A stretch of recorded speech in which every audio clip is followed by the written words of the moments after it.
awesome right now. I need to figure my shit out. Is that sarcasticness? No, I'm not even kidding. Like your quality is just looking dope. Okay, well, Like I I'm just looking got the all red shades because I'm down and getting. the. Oh, you're fine. I've got all this like yellow and like harsh red light coming in. What's up, Nerfherders? Welcome back to the show.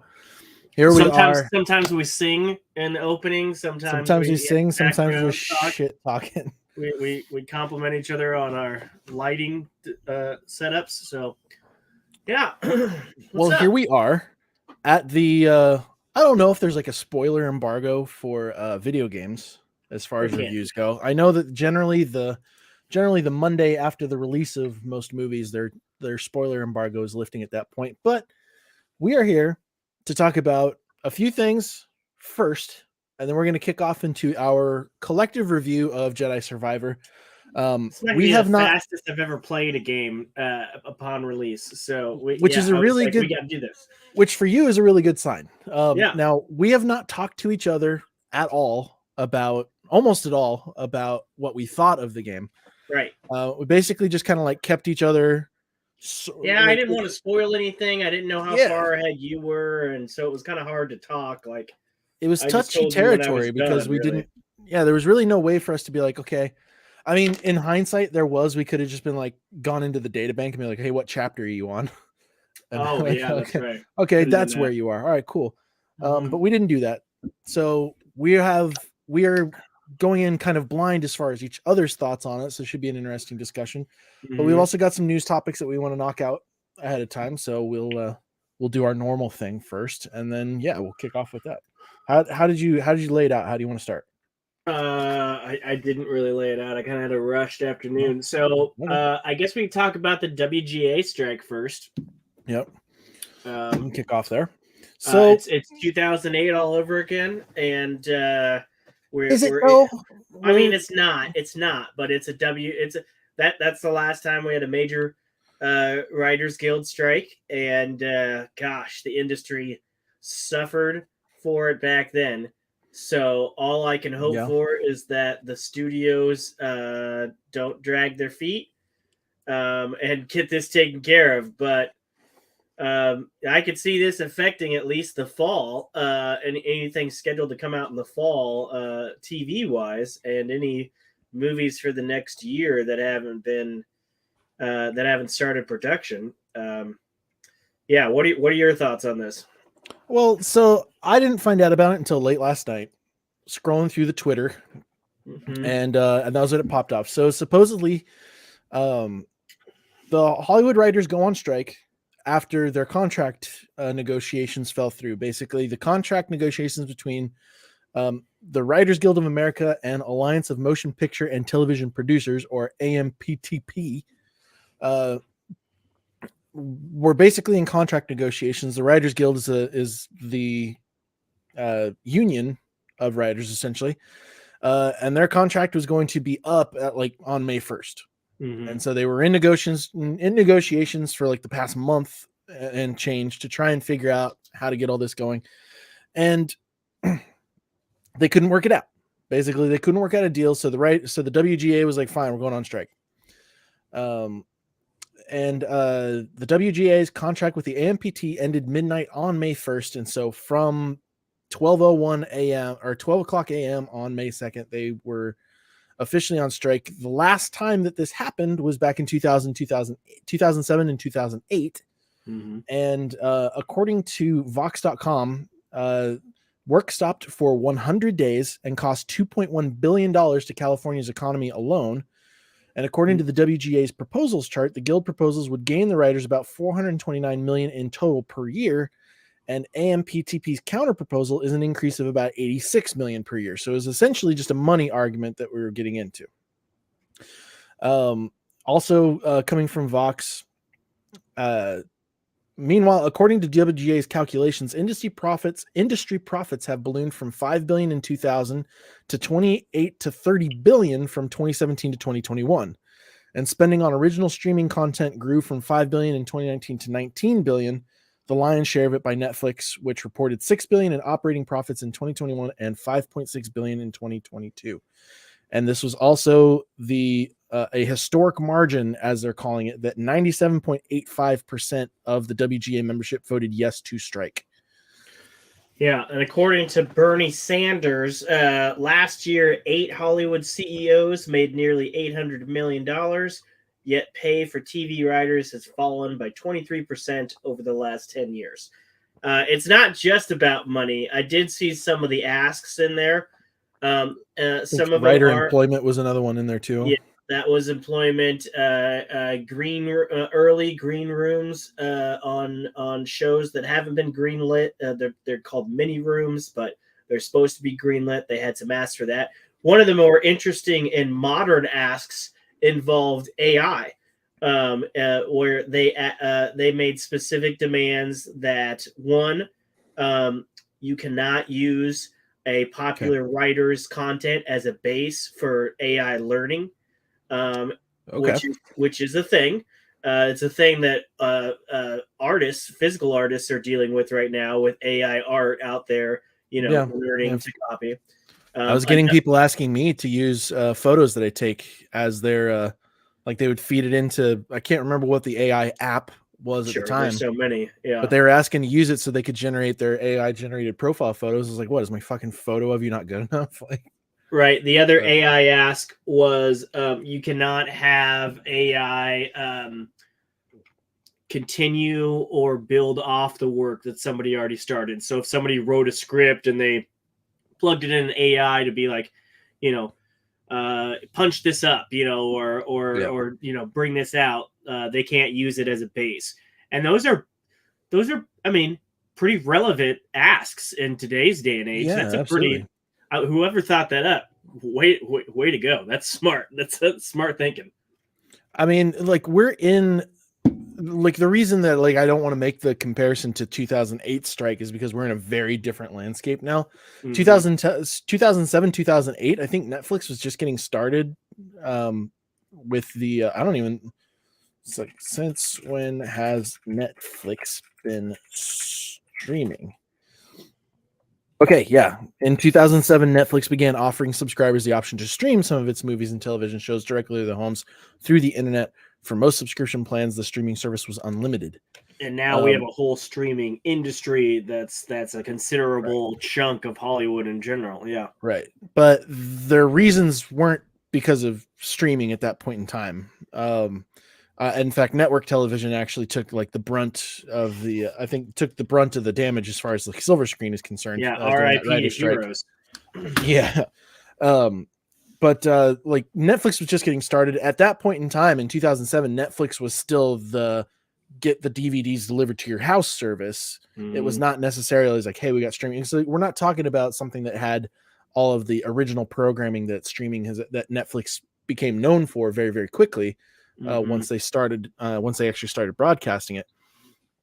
And so we're dealing with like a completely different version of the industry between the two strike periods. And so, yeah, like when, like we talk about it all the time whenever we're reviewing shows or we're reviewing movies. It's like we're jumping right down to like writers are blamed for a lot of shows and televisions, or a lot of television and movie miscomings or shortcomings rather. Like they're blamed for a lot, and then when the praises come through, they don't quite get as much credit for that. So yeah, it is kind of like it's almost a behind the scenes part of the industry, and limited to that.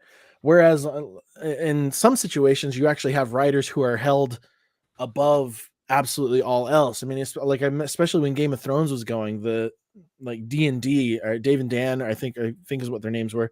I can't even remember their last names at this point. They've pissed me off so much. Like they were held in some of the highest regard as far as talent is concerned for producing a television show. And like, that is not an uncommon trend nowadays. Like you see the same thing with the Duffer Brothers around Stranger Things. We're seeing the same thing around like Dave Filoni and Jon Favreau. Like they're getting into the writing around some of their Star Wars content, and they're turning into more, the writers of a show are turning into more of like a mainstay in the industry than they used to be. Yeah. And so I think they absolutely do have a claim to be like, hey, we need to see more of the worth that's coming out of all of this content. But at the same time, it's like, well, if you guys are going to produce like you have been with some of the content we've seen lately, be like, fuck. For But I those, sure should hope that they don't jump into AI. That's a very valid concern because that shit scares the shit out of me. it does. For those that just think that everybody in Hollywood makes money, and the writers must as well. On the 30th of last month, a writer within the guild tweeted this. This is AADIP Desai DESAI. Tweeted this breakdown of what a staff writer in Hollywood makes. So the staff writer pay for 9 weeks is $5,000 a week. So that's $45,000 gross for 9 weeks of work, and that's the typical. One would hope would be the typical length of time. And so you take that 45 gross, you take out 20% for the agent manager commissions. That's 9,000. You take out 1.5% for the WGA dues. That's $675. You take out federal and California taxes. That's another 9% or 20%. That's another $9,000, which means of that 45 gross, they take home 26,000. And it could be another 6 months, 12 months or more between gigs. Average rent in LA, which a lot of these people are encouraged to live because that's the industry, is $2,800 a month. So that's 9 months of rent, and is what they get paid at the end of the day. That doesn't include car, food, bills, any other things. So, writers, it's a business. Like you said, they get a lot of shit when things come out bad. They get a lot of praise when things come out great, but they do not get paid very well. And it's not all just pay. If you look at the asks, they're not all just asks, or they're not all just money asks. But it's an interesting. It's certainly an interesting thing, and now there's that do not cross the picket line type thing where they are literally, and it's a literal picket line. They're not just being like, okay, writers, sit on your ass at home and don't do anything. They've got scheduled picket lines for they're required to picket. Yeah. When they expect you out there, and it's an industry no for anybody to cross that line, whether it's an actor or a producer or a director. So there's that thing. And then also, you're literally not allowed to write, not allowed to work on anything, not allowed to turn anything in. For example, there was an article yesterday or 2 days ago about Blade, which is going in production at the end of this month. They just hired a new writer to punch it up. James Gunn is currently supposedly writing Superman. According to this strike, they are supposed to stop. They are part of this union. If anyone were to find out, which wouldn't be that hard nowadays, that you are a member of this union and you're writing, doesn't matter who you are, how high up you are, what kind of stress the studio's putting it on you, you're done. Like they will shame the shit out of you until you're out. So this really does put a standstill on the industry. And, I have seen people on Twitter like, oh, it's the summertime. Most things go on pause for the summertime anyway. It's game show season for network TV. This affects so much more than network TV. And, people now would be in production for the fall stuff, for the early 2024 stuff. So just because game shows and reality shows are taking over the networks now, people would normally be working on the next season, which would be the fall. So if they're on strike now, that means the fall and anything after that is on hold. So the longer this goes, the more devastating it could be. And you said it, the last one lasted 100 days. We're just getting back in terms of theatrical stuff. This would be devastating to Hollywood if they can't, figure this out. Yeah, and we're not like you said, we're not going to feel the sting of this right away, like because obviously there's a lot of stuff that's already been completed. The majority of content over the probably the majority of 2023 has already been finished or is in post production as far as big production stuff, like your Marvel and your DC stuff. A lot of that stuff's already completed. Right. They're like, it would probably interrupt reshoots if they needed to do some rewrites and stuff like that. But as far as like the summer of this year and maybe even into fall of 2023, we're not going to see a whole lot of delays on the content that we already have, except for Marvel, where I actually predict that Marvel might actually delay some stuff in order to shorten the gaps.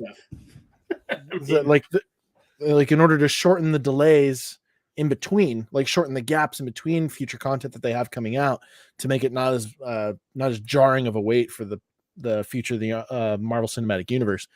But it's going to be interesting to see how this affects, because in 2007, 2008, they were arguing for money again.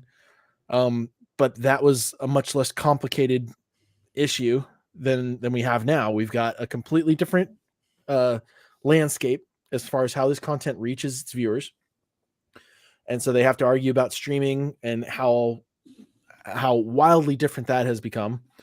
They are going to be arguing for much larger sums of money. They're going to be trying to argue away from these big CEOs and all these like high-end executives who are making all this money, more money than what would have been argued. Like it's a massively higher profitability. My brain's all over the place today. There's a lot more money to be made for those people now. And so, and the gap between them has gotten even bigger, and they're going to want to give away even less than they would have back in those times. And then at the same time, you've got the AI argument, which is in some people's minds, in some of these like high-end executives' minds, is a way to get free an incredible way to increase their profit margins, because they don't have to worry about stuff like this. And that could be incredibly dangerous. Like if they decide that they're just going to go that route, like there are absolutely studios who are using ChatGPT to write scripts for stuff already, without question in my mind. That is already happening for sure. And the worst part is that like the more advanced that shit gets, the less distinguishable it's going to become. And like it gets advanced every day. That's why it's called learning, you know? Yeah. I don't want to disparage anybody who's a writer, but at the same time, I was like, there's content out right now where they're mailing it in. I mean, it's literally sold that way. You know how, as a marketer, you know how many emails and little, pop-ups and things that I get that say, why are you working so hard writing a blog for your company? Just install this chat GPT thing and it'll come up. It'll, type in a couple sentences and it'll come up with a whole blog thing. I mean, cool. But my question is, why would anybody do that and think that their employer would keep them on? I mean, right. If they're doing it behind the scenes, it's only going to eventually bite you in the ass. Right now, there's no current way to track AI, and that's what a lot of school institutions are dealing with, because there's not a there's ways to use ChatGPT for essays and things that's not necessarily plagiarizing, because it's not taking full things, or at least it's citing correctly or whatever. But they're working hard on AI detectors. It's only a matter of time. Student has suddenly become an expert writer, right? In which case you're like, all right, something's up. But for anybody thinking that this won't necessarily affect anything immediately, I mean, it is. Your regular shows might be on hold until the fall with the summer break, but your late night talk shows, they involve writers. SNL just canceled Saturday. Pete Davidson was supposed to host on Saturday. They have canceled and will now post reruns for the foreseeable future until this is done. Even things like that, the only things that really aren't affected are reality shows, game shows, and for some reason, animation. But everything else, animation is for some reason not included in this, which is weird because you got to write.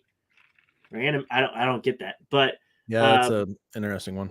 But yeah, your typical episode of Jimmy Fallon, or whatever late night, Seth Meyers, they are all heavily rely on writers. It's not just stand-up comedy. Well, Seth So Meyers and Stephen Colbert are both members of the WGA themselves, and of so like they course, wouldn't and even a be able to lot of write the show people are themselves wearing if multiple everybody was up. hats. Yeah, so I don't know what they're gonna do for late night. I'll be interested to see what happens tonight. If it's reruns, if it's some type of joking like, oh, we're gonna play it off the cuff type thing, but you can only do that for so long. Yeah, well, It's weird.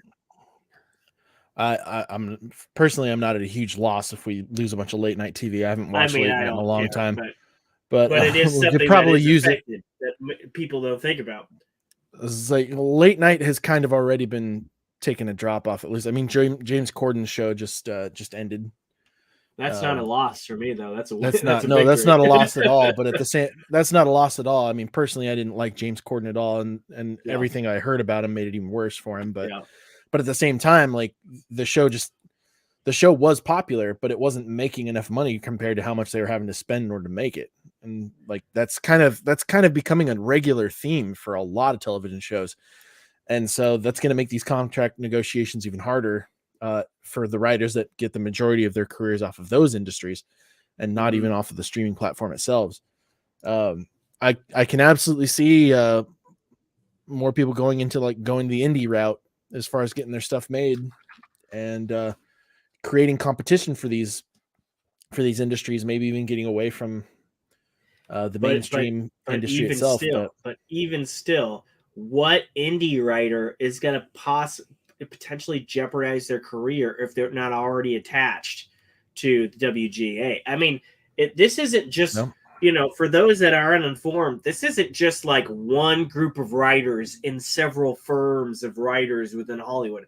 This is the union of all writers involved in Hollywood, not just American writers, any writers from any country that are involved in American Hollywood films are represented through the WGA. And if they go most of the time, they have to be. Like they have to be represented by this, or the production team will not take them on. They pay dues. This is something that is the result of their membership. And so if they were to go against it, I mean, it would be devastating. I'm not sure what the legal ramifications would be. I'm sure there would be some, but sure there would be, yeah.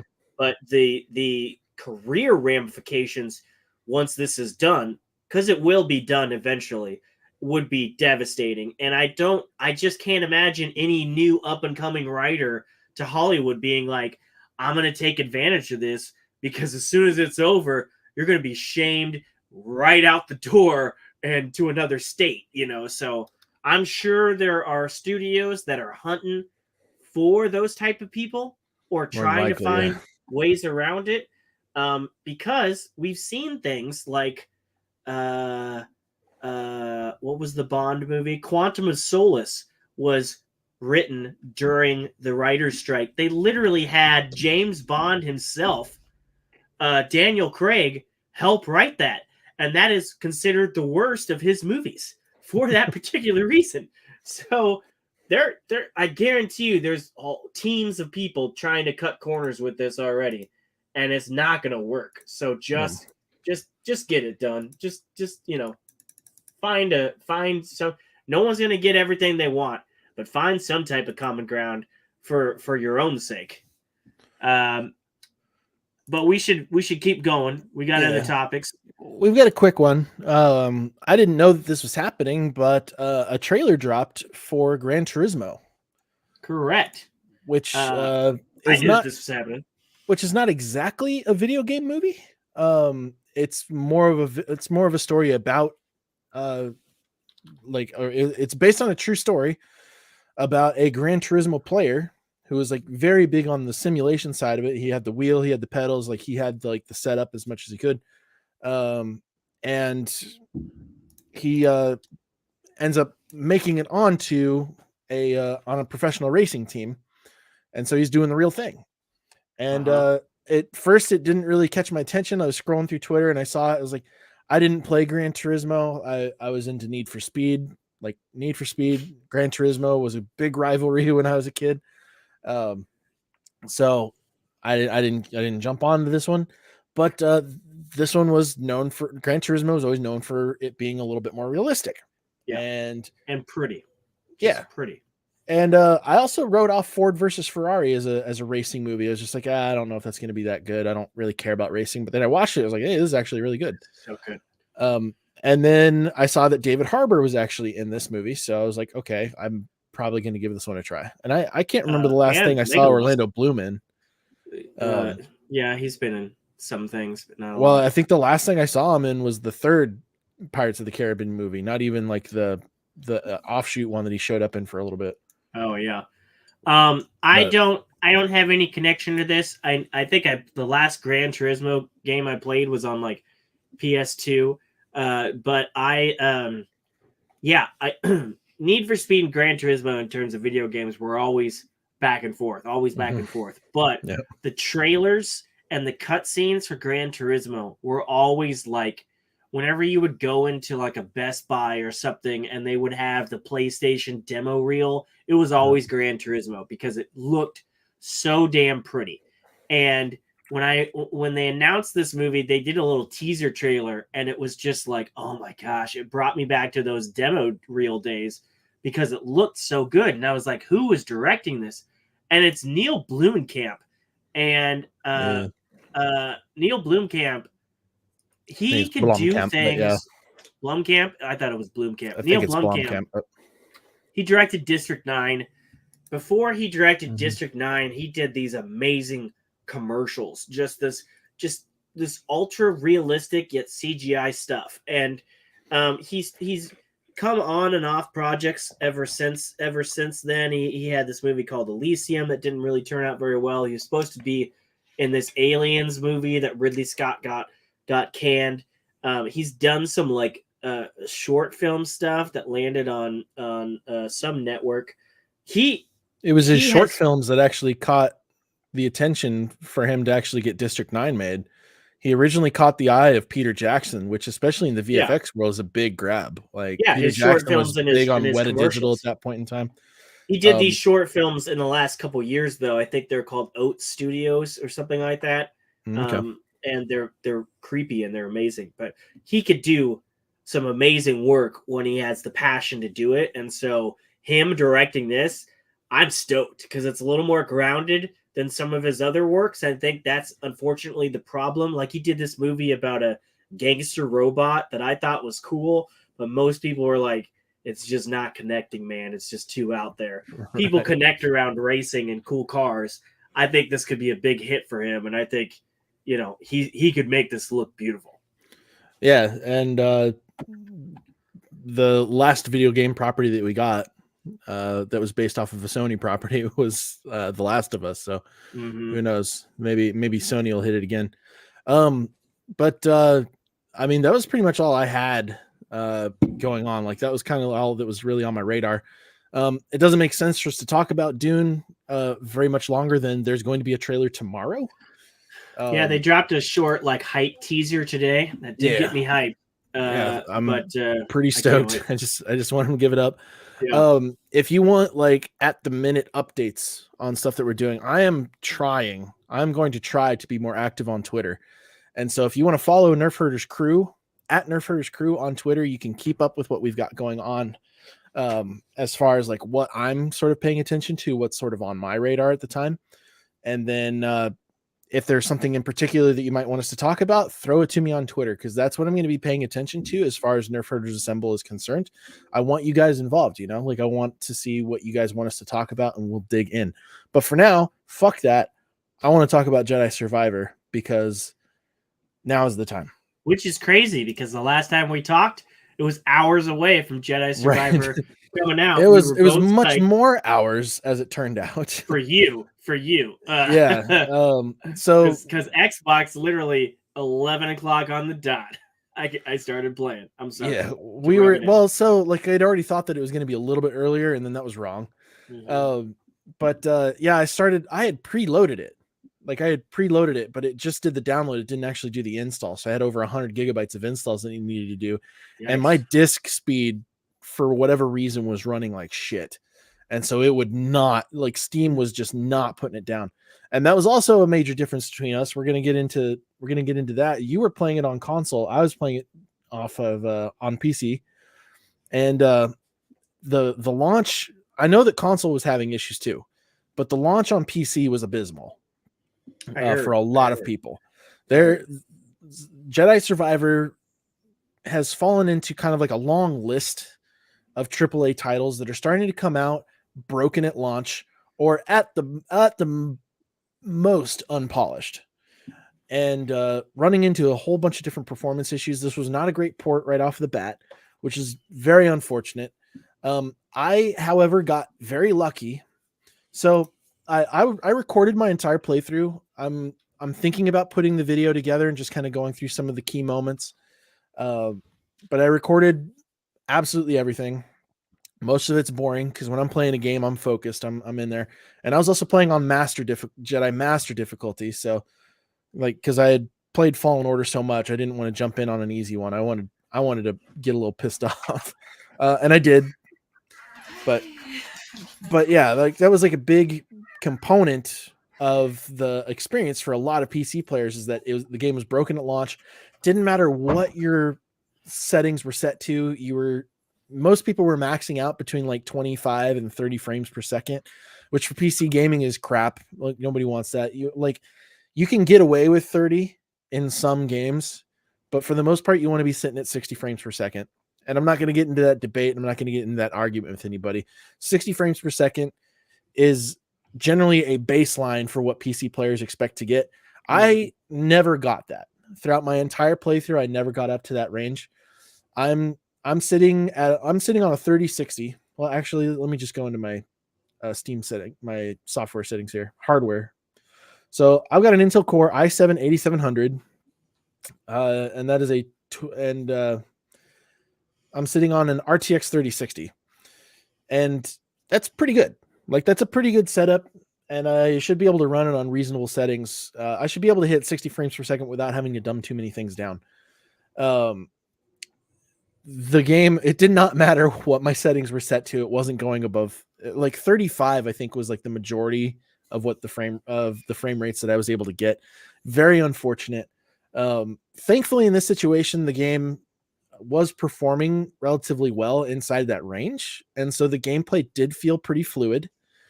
And then a couple days in, they had a massive patch on the game. It was over 100. It was like 116 gigabytes for me or something like that. And that was supposedly going to be a big fix. My God, there's already somebody making a comment about a class action thing. You people are fucking obsessed. Don't go into. I mean, this isn't a Cyberpunk 2077 type situation. It wasn't. No. It wasn't quite that bad. But there was a letter that the team put out.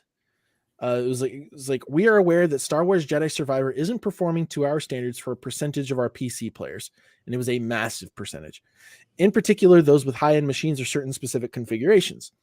For example, players using cutting-edge multi-threaded chipsets designed for Windows 11 were encountering problems on Windows 10, or high-end GPUs coupled with lower-performing CPUs also saw unexpected frame loss. Rest assured, we are working to address these cases quickly. While there is no single comprehensive solution for PC performance, the team has been working on fixes we believe will improve performance across the spectrum of configurations. We are committed to fixing these issues as soon as possible, but each patch requires significant testing to ensure we don't introduce new problems. Thanks for understanding, and apologies to any of our players experiencing these issues. Blah, blah, blah, blah, blah. And I will say that I wasn't part of it, but when the patch came out, I had a couple other people who I knew were playing on PC who said that they did see a significant performance increase, which is great. The only thing that I can say is that thankfully is that this did not stop me from finishing the game. I was still able to get through. I only had a couple crashes, and neither of them were at particularly key moments of the game. Like, one of them was during some side content, so I was able to get around that. And then the second crash that I had was actually, like, the only reason that it was really irritating is because I was doing like a specific like side mini game, I guess, if you want to call it. and I had already like lost like 14 times, and I was like right at the precipice of winning it, and then the game crashed, and I lost all that progress. So I was super that was the only reason I was pissed off. I had learned from the last game to every time I see a meditation thing to just to Yeah. do it, and then I got cocky. Like I was doing it all through this game. I fought one of the big bads, and I was like feeling so good and high after it on endorphins, and I'm running back to the ship, and then crash, and then it starts right back right before the big bad again. I'm like, damn it! So What difficulty were you playing on? Like, what did you jump in I'm with? not telling you. No. Okay. No, I'm ashamed compared to where you're at. But there's games that I want to challenge myself, and games that I'm like I'm just gonna pick like middle of the road and enjoy myself. So I compared to you, I did not go hardcore, Okay. but Well, I it did crash a couple of times for me. A technical side, there was some screen tearing. There was a lot of flicker, a lot of those things like in the cut scenes where it'd be like super detailed and super polished and then flickering back and forth like that. And then some crashes. I was playing it on Xbox Series S because that's what I played the last one on, so I wanted to whatever trophies for going on to the second one. sure. But we've been talking technical stuff. I mean, without getting into spoilers, what is your quick thoughts on this as a sequel to what I think both you and I believe was the first one, was this amazing, beautiful game? So the first game was 10 out of 10 for me. Mm-hmm. Like I couldn't think of a better experience for Star Wars in that particular realm. This one did not land as high. I will say that this game it had a lot to live up to. Yeah. Uh, so it was kind of tough for them to sort of like meet that very high bar. I will Mm-hmm. say that this is a very, very worthy entry into what I hope will be a trilogy. I Um, feel the same. Yeah. I hope only a trilogy, honestly. Like I don't really want them to go much further than that, but I guess we'll see. Um, yeah, as far as the story is concerned, I think there are some unanswered questions that should have been answered uh, in this storyline. There is outside content. Like apparently there was an audiobook that was released that's supposed to bridge some of the gap, and it has horrible reviews. But a Never majority of heard those that. reviews say that it is not essential to Jedi Survivor, and so I'm wondering if there was another piece of content that they had released. I don't know if there's a comic or a book that they released to kind of like answer some of the questions. There's been a few years between Fallen Order and Survivor, and so there was some stuff that they kind of just pick right up on. Yeah. And I don't know that they did the best job sort of explaining some of the details in there.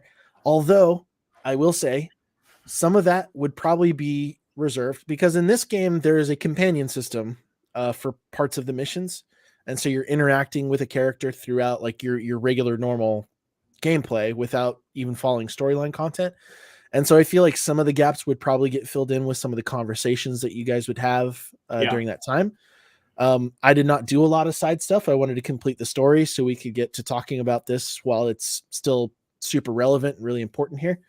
Um, I will say that other than that, the story worked out really well. I think that the story on this one is a good solid 8.5 to 9 out of 10. Um, with not without its shortcomings, but it did an excellent job with the subject matter that it had. And the gameplay itself felt familiar, but it also felt really fresh in the air. Mm-hmm. Like it felt excellently fresh with the additions that they made Yes. and the kind of like the minor tweaks. Uh, it was really nice that a lot of the abilities that you gained in the last game, you did not have to completely relearn Correct. this Yeah. time I around. did like that. That was like a big concern for a lot of people was like, okay, like Restarting over from Padawan stuff. Yeah. yeah, like the skill was all more external stuff rather than shit that you think he should already learn. Right. And then there were some introductions to some new Jedi powers that people were like, hey, why wasn't this in the first game? And I think the reasoning behind why that wasn't the case was pretty good. I mean, most of it's implied for why it wasn't used in the last game Sure. and explained in a proper character manner. So yeah, you've got a solid story. You've got gameplay that like kind of like added on to what was good about the first game already. And I think that the acting again was stellar. I think that the actors, the voice actors, especially Cameron Monaghan again, did an excellent job. And you really felt the weight of this journey for him, and it felt as impactful as it should be. And like I said, so there's some shortcomings, but yeah, like I think my overall review for this game, just like in a general feel, like I want to give it a second playthrough before I really finalize all of this. Mm. But like I'm sitting at a good solid 8.5 to 9 out of 10. Yeah, I give it around that 8.5 out of 10. I felt like that this did feel like a sophomore in a trilogy. Yep. Mhm. It the first game had a lot more drive. It had this. I mean, we just never played a Star Wars game to this level before, and just the timing of the Mm, game yeah. and the whole drive of the character and where it was going. It felt a little more. There was a little more urgency. There was a little more focused energy in the story for the first one. This one did feel. It felt like a lot more open. It felt like Yes. while the story wasn't bad per se. It just didn't feel initially. It didn't feel. It felt like the Adventures of Cal. It felt like this was an adventure, not necessarily the main. At least at first when we talked to spoilers, there's a point in the film that I was, or in the film, there's a point in the game that I was like, oh, okay. And things changed, and I really appreciated that. Otherwise, I was like, oh, well, that's it, huh? That is interesting, but it's not as compelling as the first Yeah. game for me. But I did have fun playing it while I was when we originally thought that this was going to come out in 9, and then I realized I had 2 hours before 11 to play it. I did kind of open up Jedi Fallen Order just to kind of Just kind of warm reintroduce up. myself, to the controls, and I was like, man, this is going to suck if I'm going to have to relearn this again. And while there are some things that it takes time to like re-give back to you, it's not, you aren't starting from scratch. In fact, there are No. moves that they don't necessarily tell you you have, but just by memory, by muscle memory, you think to use them, and you do have them. Mhm. There's moves like that I found, and then some of the new moves that they incorporate, and when they incorporate it and how they incorporate it was beneficial to the game and were fun to learn. I did think that at points this game relied too heavily on puzzles than I remember the first game doing. Like there's always some type of, you got to jump so many times and ride the wall and other things that can somewhat get annoying if you keep on missing that step or flipping wrong, and then you got to do it 10 times over again. But there were points in this game, and maybe it's just because I don't remember it in the first game, but I was like, man, there's a lot of puzzles in this level, and it's kind of just trying to figure it out. And sometimes I got the puzzle really quickly. Sometimes I'd literally just be looking around the same room for what felt like an hour, just trying to figure out what the hell am I supposed to do to get this thing over to this spot. And that kind of like was not as fun. But Yeah, it I wasn't the will. whole game, but that was just part of the game for me. I think that was a big side effect of them. Like this game is much grander in scale as far as like how much free reign you have. Yeah, I agree. Like the last game, there were not side quests, or at least there No, weren't. Like not really. I mean, Um, not really. If you were moving forward, you could assume that you were moving forward with the story. In this mhm. game, you could be going for a while and realize you're in the wrong direction and you're just doing all this other Yeah, stuff. if you're not paying attention to that map to make sure That your terrible map. objective is actually you're actually on objective. Yeah. I actually don't hate the map. I think the map system is fine. Like I like that you can actually like scope areas out now. Um, To a degree. Sometimes I was like, how the hell do I get over there? Like I feel like I'm going in the right direction. yeah. But yeah. Um, I think we're probably welcome to jump into spoiler territory again. We'll be quick. We wanted to keep this episode kind of tight. So we got a lot. We still got a lot going on. This isn't our normal schedule. Yeah, you want to do spoilers? Yeah. Let's throw that spoiler tag up there real quick. Put that up there, and then I'll put this up there, and let's do it.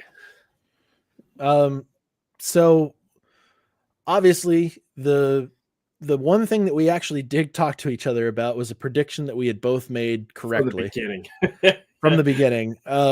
So Bo Dakuna was an interesting character, but like my immediate thought, just based off of the dialogue that he had, was that he could be easily bought and he was going to sell everybody out. Like, which was not a correct prediction, but it kind of was a correct prediction. Yeah, I thought he was a spy from the beginning. I was like, he's too nice, yet they're having too deep of conversations. He's too there all the time, and yet sometimes just conveniently, you go do that. I'll hang out with the folks, and then shows up at the end. I was like, he's gonna be a spy of some kind, but I still appreciated I appreciated the payoff for him more than I thought I would. Like there was a little more to it than just the way they handled the reveal was great, because pretty much like from the moment that they kind of like realized that Tanalorr is an area that they can get to and that it's an area that they would be safe from, he's already showing a bunch of like apprehension towards making it available for absolutely everybody. And it being kind of like an escape for him.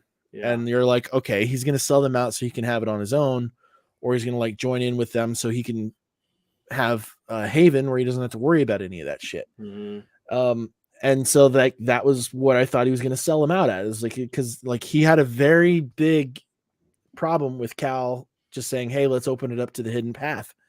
Yeah, he was like, why don't we go scope it out first, or maybe me and you just go up front and then we'll talk about, and Cal was always like, no, we need to commit to the what's it called, the hidden path. We need to help these people. This is what we're doing here. And I think he did a good job very nice times. I feel like he was just missing the signs. Yeah, but at the same time, like they kind of like explained that part of his character is like he's got hope and he kind of like tunnel visions onto it. Definitely tunnel vision. Yeah, and they made that clear. Like that was a very strong criticism that Seer actually pointed out to him. Yeah, it was like, hey man, this is something that you do on a regular basis.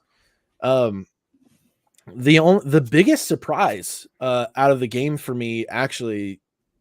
It wasn't related to Bode's reveal, because like I said, I pegged him for a spy like right off the bat.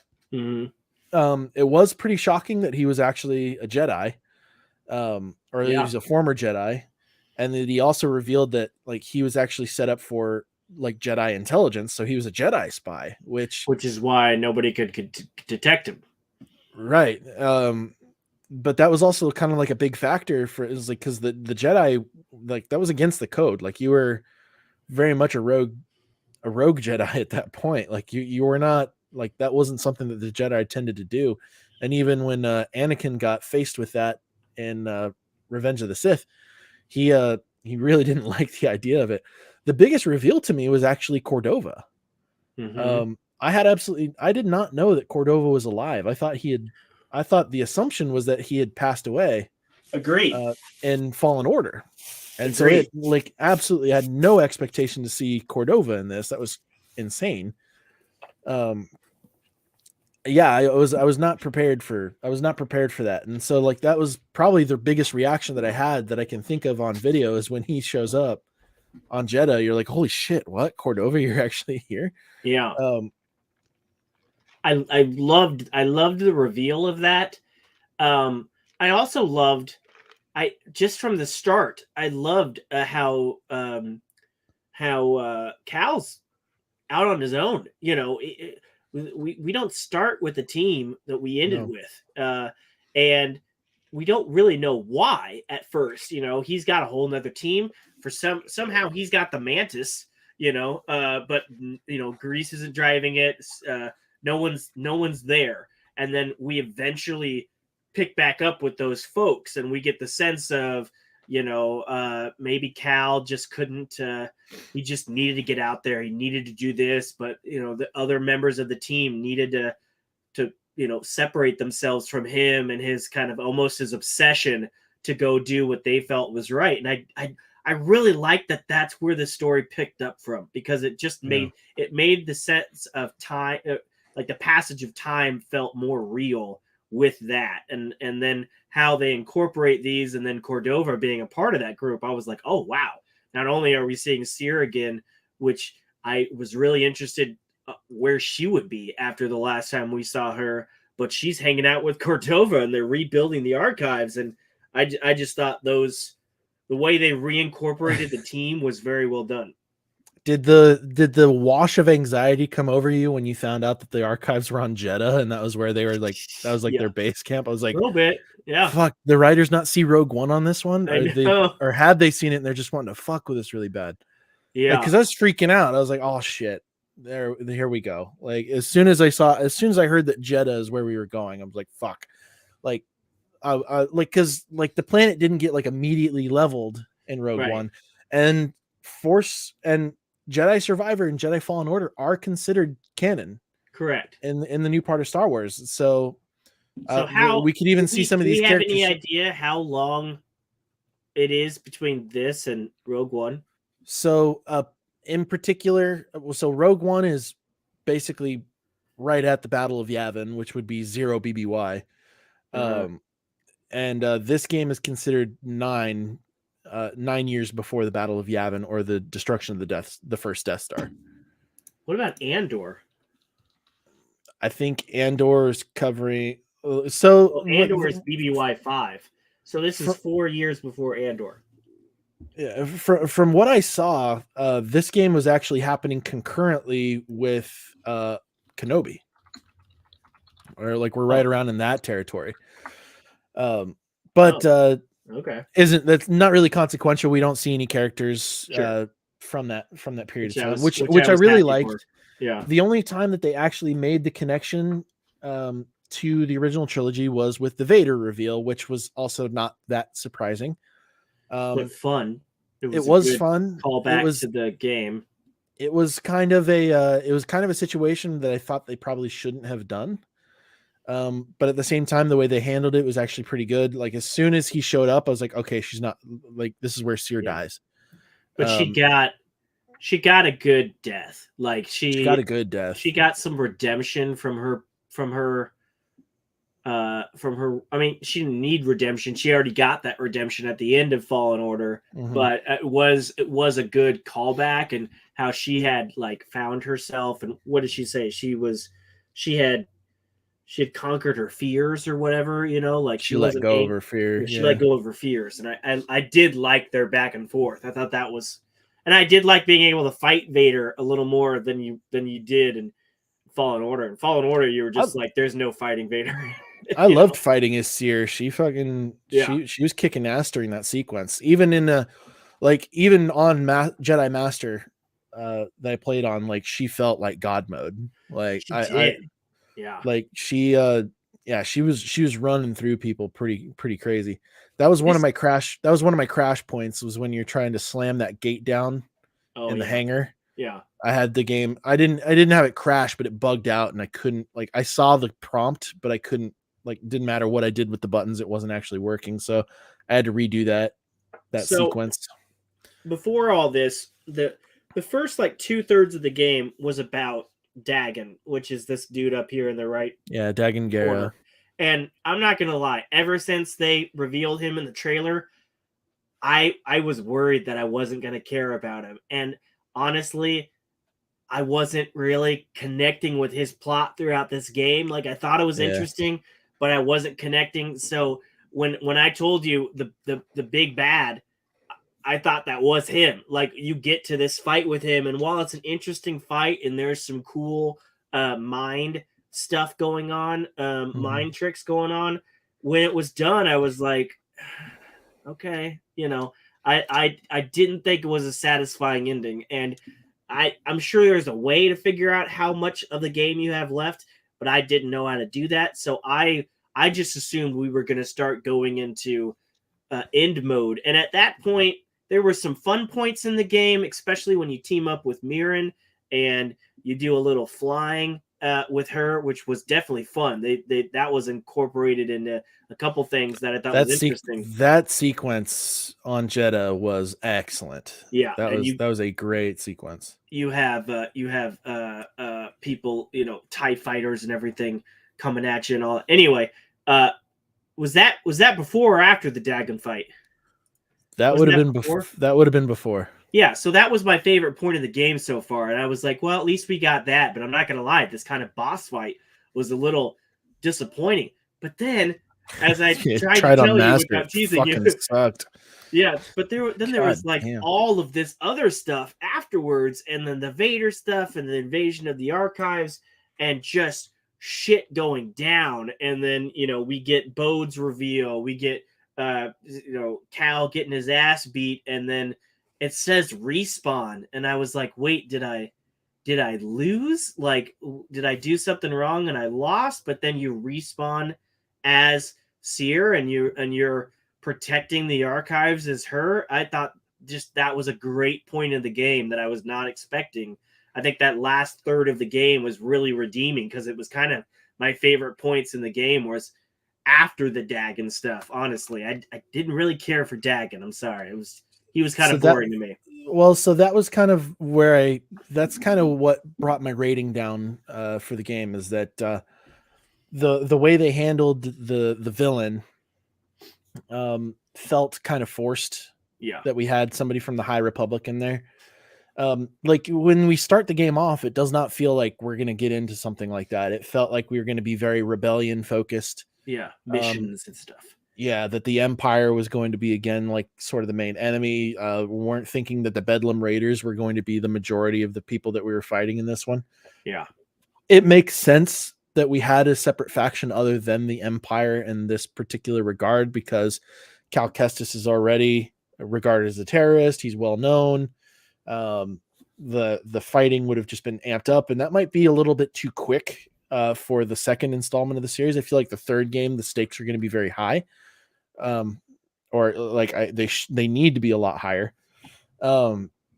But yeah, as far as handling Dagon Gera, I was not as interested in.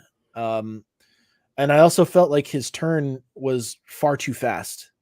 Mm-hmm. Like as soon as he got out, he was bleeding his crystal, which was actually really cool to see for the first time. That's how dark side force users actually turn their sabers red, is they actually bleed their crystals. So that was kind of cool to see that happen for the first time, like live. But it just wasn't believable that I really felt like as soon as he was showing up, my prediction in my head was that he was going to manipulate Cal, that he was going to kind of like take advantage of the relationship that he had with him.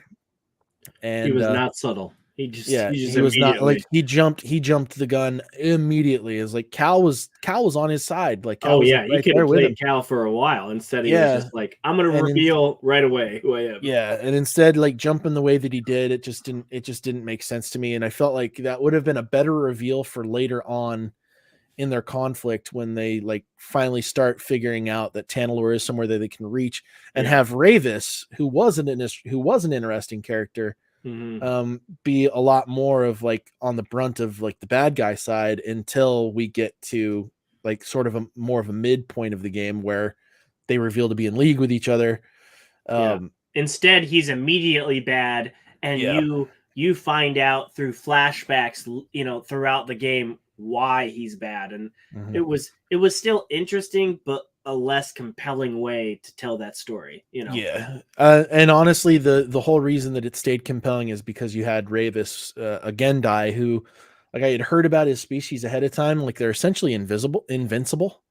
He was a cool character for sure. He was a cool character. It was a cool fight. But I felt like we kind of got shortchanged there a little bit as well.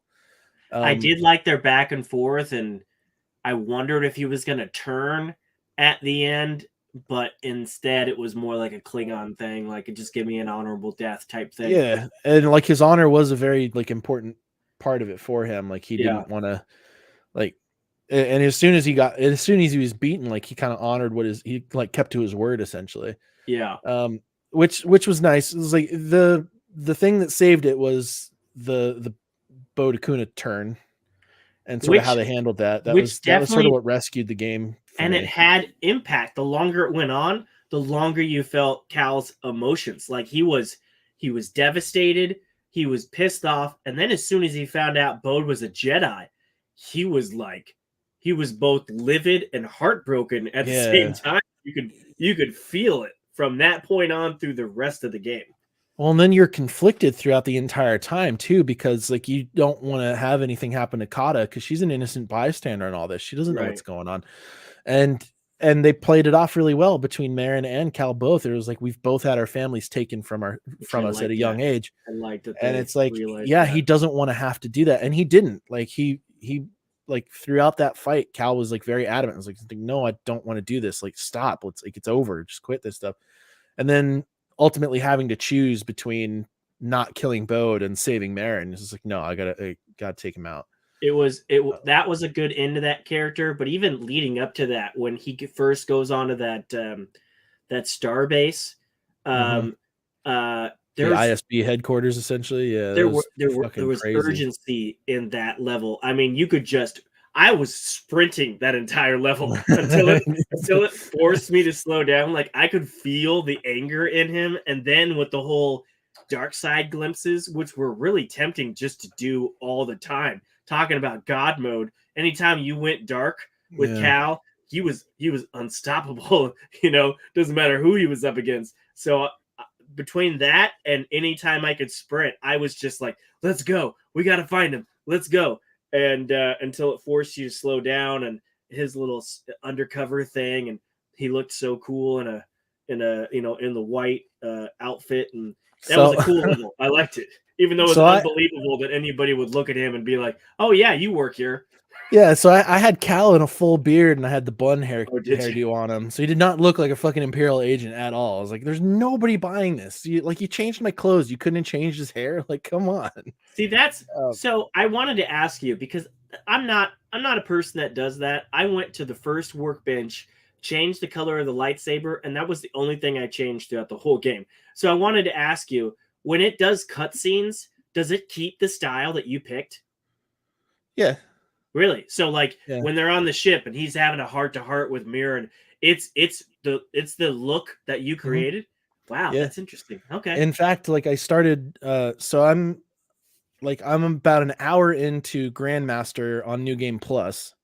Okay. And as soon as I open it up, like it has you select your save file that for the game where you completed it, and it actually kept my look from that save file. Oh, fun. So my first viewing of Cal was actually with the full beard and the bun and the outfit that I had on him at the time. Oh, neat. Yeah, I Um, didn't change his outfit. I didn't change his look. Though yeah, I it kept wondered all because that. It kept my lightsaber. It kept my lightsaber changes. I didn't do much lightsaber customization in this one at all. yeah. Because that was one thing that we complained about in the last game is that customizing the lightsaber didn't do anything other than cosmetics, and they, to their credit, they held on to that. They were just like, you know what, it's just a part of the game. Like that's I how you did deal with like it. the different stances though. Like Yeah, sometimes it that was forced nice. you to remain in the stance until you played with it for a little bit and then you could switch it up. Like it did the whole Kylo Ren Yeah, I saber did the type cross thing guard saber. which was honestly a little fun for a little bit, but I did switch it back. I think I stayed with the double blade for the most time. But I did notice in some of the cutscenes when you were fighting, it would automatically switch just to single blade.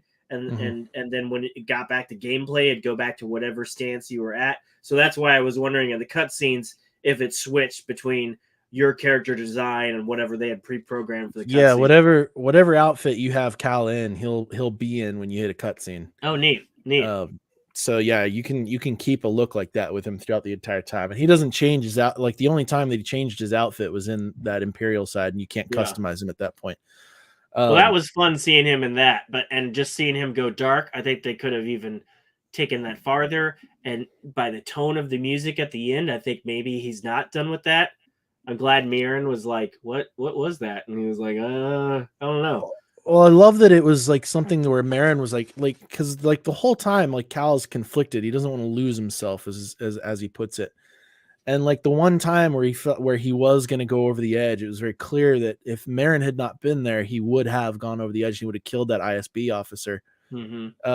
She brought him back. Like she kept her words. Like this is the point, which was also super satisfying, especially considering they finally did the fucking thing. Yeah. And they let Cal, a Jedi, actually have a romantic interest and not have it be this horrible thing. It was like I said it so many times in my playthrough. I've got myself on camera saying like the Jedi Order was always wrong about this. They were And always wrong about say this. that. They literally say that. Like they got one thing wrong. it was like they got a lot of things right, but they got something, not everything. They got some things wrong. And like Cal just like goes up to it. It's just like the order's gone and I know what I want. And it's like, hey, you like I wish that they had kind of led into the romance a little bit better, like that we'd had a little bit more time. But I mean, they had some some companion moments throughout the game. Yeah, they had good moments leading up to it. Like I said, like when I end up on Jeddah for the first time and she's actually following me in free roam mode, I'm gonna do all this. I'm gonna do a bunch of the side stuff at that moment. Yeah. And so like I might have more conversations between them. Even Bode, who again was actually a really well done spy villain. Like he didn't want to be a spy for ISB either. And like he had a connection with Cal. So even him and Cal had a discussion about it. Like Bode was like, hey, I know you like Marin. Like if you can be happy, don't let that go. Like take it as you can. He even called him his best friend. I think that was true. I think he was his best friend. Like I think it was the only friend he had. You felt it in that final third of the game. In the first two halves, I was like, I'm just not buying it, Bode. I'm just not buying it. Like, I don't care. I don't care about these conversations. I'm not buying that you're a good guy. But then at the end, there were more emotions, and I think they landed the emotions with Bode where they didn't with Dagon, and I'm guessing that was partially by choice by making him kind of the finale instead of Dagon the finale. But so they did do that, and I did appreciate that because honestly, up until that, I was like, this is an okay game, but I'm not feeling satisfied, and I was definitely feeling more satisfied with all the Bode stuff. So it was a great way to end it. Interestingly, though, even after Mirren stopped him from killing that ISB agent, you could still do dark side. You could still go to the dark side after that. Like when they went to Tanalor, he had a moment with Bode where he like embraces the darkness, is what they're calling it. And you could do it as much as you wanted in the gameplay. So I feel like it's more than just the relationship change with the Jedi.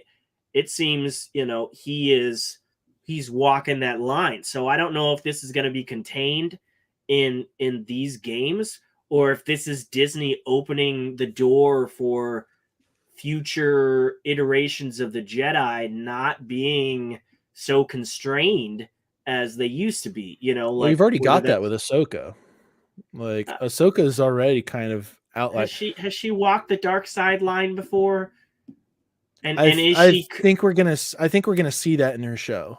I think we're gonna see her. I think we're gonna see her kind of like toe that line a little bit because she's the first to mention, especially during Rebels, that she's not a Jedi. She does at the end of Clone Wars too. But I still don't know where she is. Like I still don't know if she's dead or not in the sequel trilogy. So I'm thinking like Rey and beyond.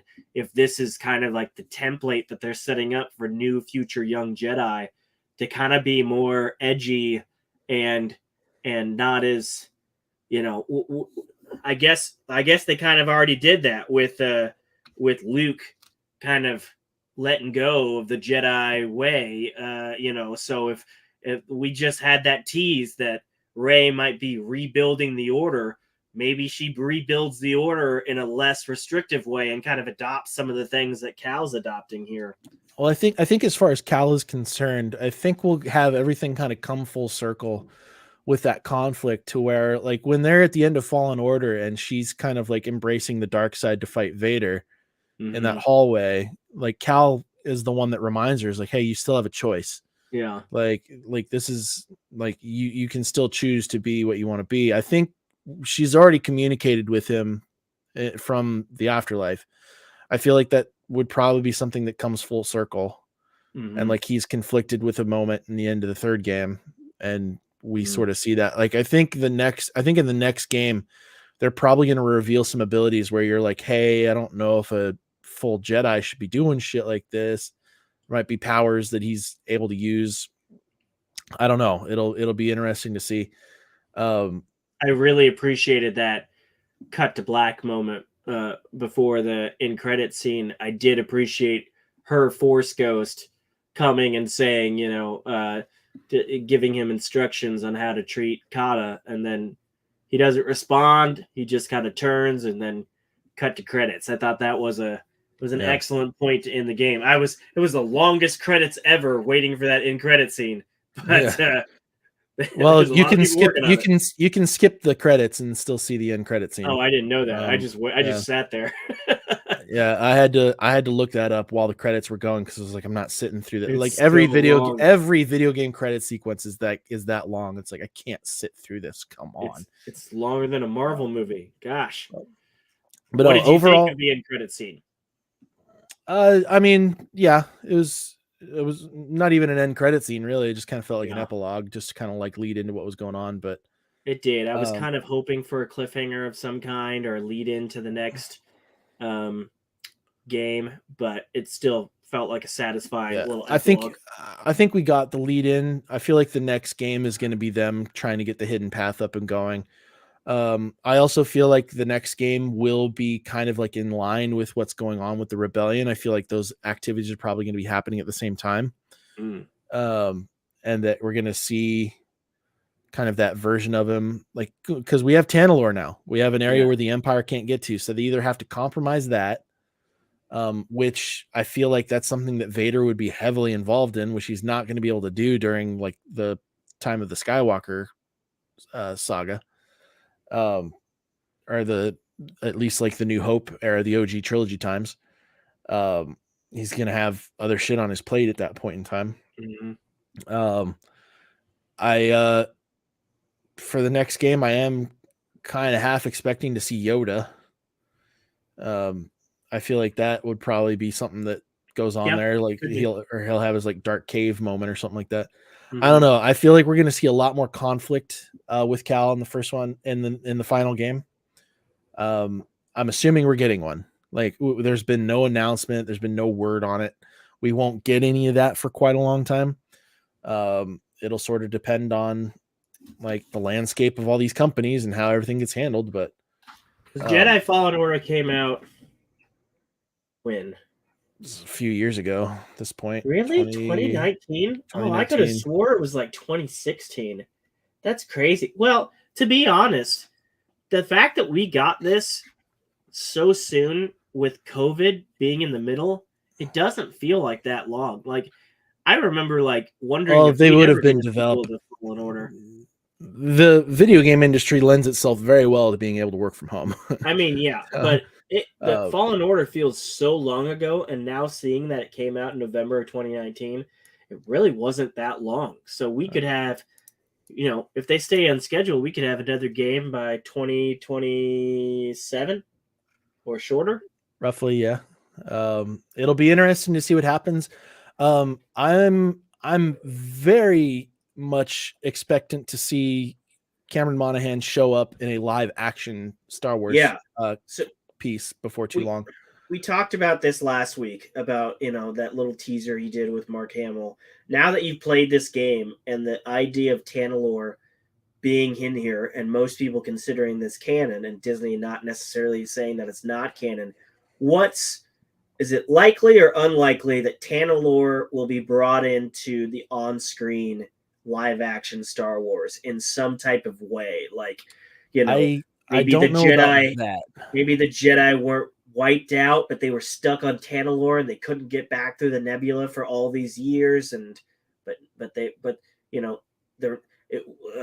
Skywalker wasn't really the last Jedi. They were just kind of trapped on Tanalorr for decades.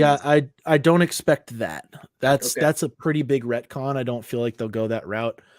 I feel like if anything, Tanalorr will probably be compromised by the Empire in some way, or compromised in some other fashion. I can't imagine Vader just lets that go. No.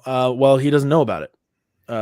ISB does, and it sounds like the commander who was Yeah, going they through it. weren't on the same page. Yeah. Yeah, they were kind of like in disagreement.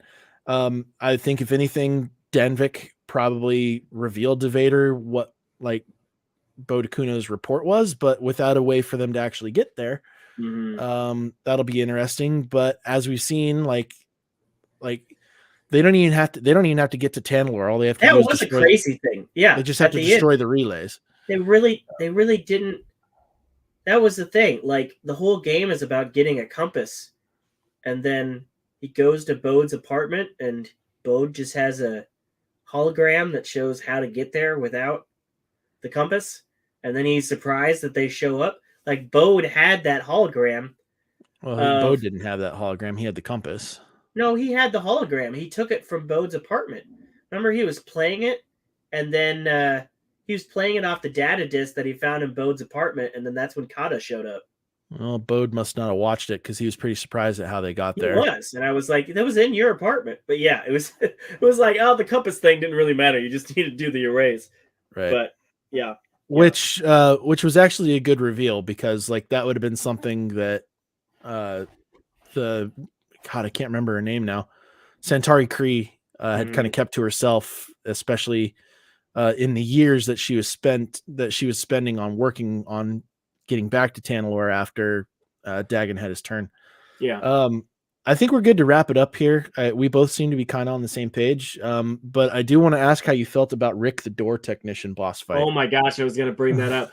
That because there are a lot of bosses in this game. There's a lot of fight scenes. There's a whole Bosses and like legendary fights. Yeah. yeah. There's a whole like side thing about not only are the raiders after you, but also all of these bounty hunters, which including Boba Fett. Though I Okay. haven't played that part.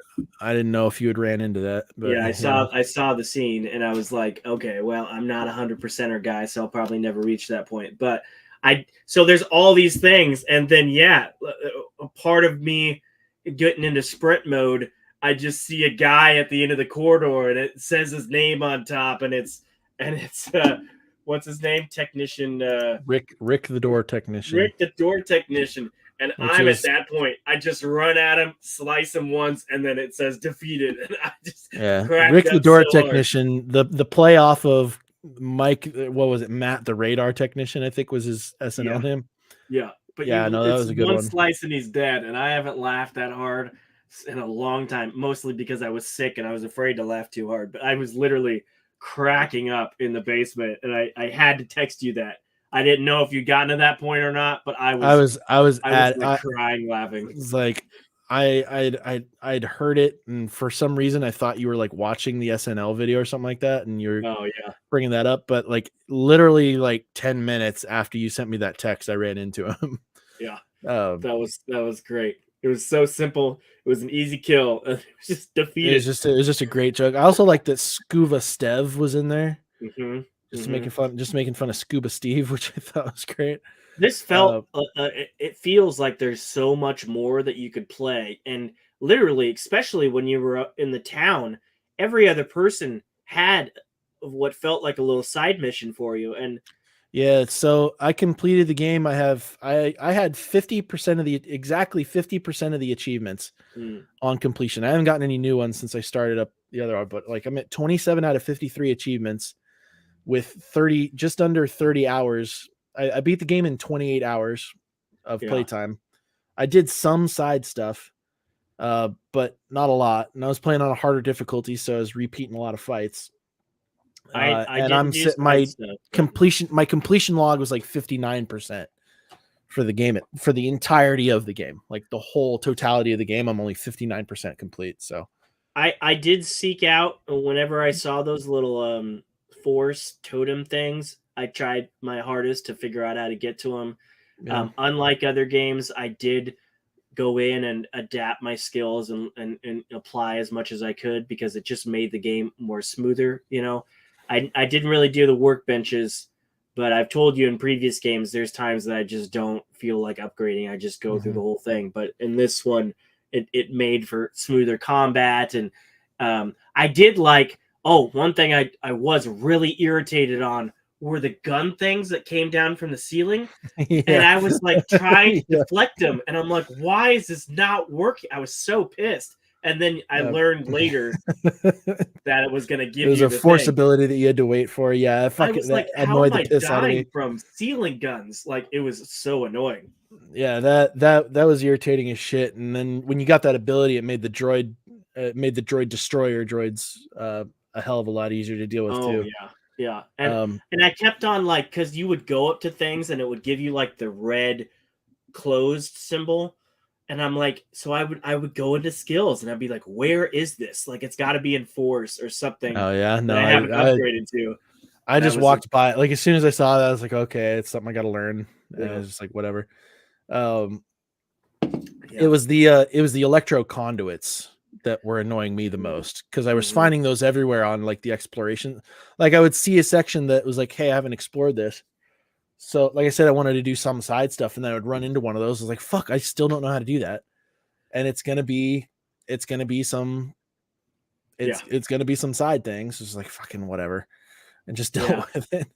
There's a lot of those things. There's a lot of, you got to jump at the right time. You got to, I was glad to finally figure out how to use the balloon things in the sky and how to, Those were those, annoying me too. they were, I tried so many times before you learned it to try to latch onto it and I would fail. And I'm like, what am I supposed to do?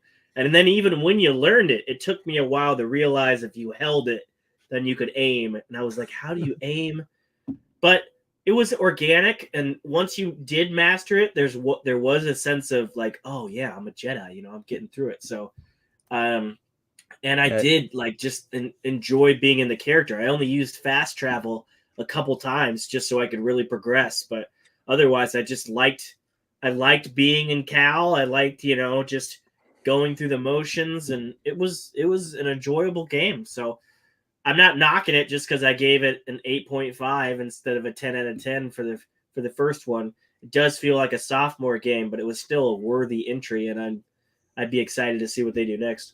Yeah, I'm wholly on board for my 100% playthrough on this one. I'm sure you are. Um, I it did not take me this period of time, but I got Fallen Order 100% on several playthroughs because I did it on normal, then I did it on master, then I did it on grandmaster. It took me 194.6 hours Wow. to get 100% on all three of those playthroughs and the 100% achievements. But I've also like gone back a few times trying to do a deathless playthrough on grandmaster, and I can get through I can get through the first section, but I haven't gone back.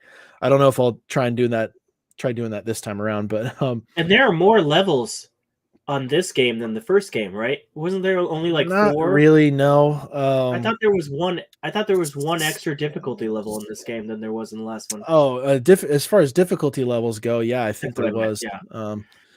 Yeah. There's a lot more settings, especially in the beginning of the game. Just all these different things. Mhm. I did change the arachnophobia thing because I'm not a fan of spiders. I did Well, change. I didn't have it on, and I didn't know what spiders they were talking about. There were bugs, but there wasn't like a spider thing Yeah, I wondered how that I much it ran into. changed. Um, I kept I dismemberment. There's a lot couldn't of like dismemberment. I couldn't turn on anything that was going to make the game easier.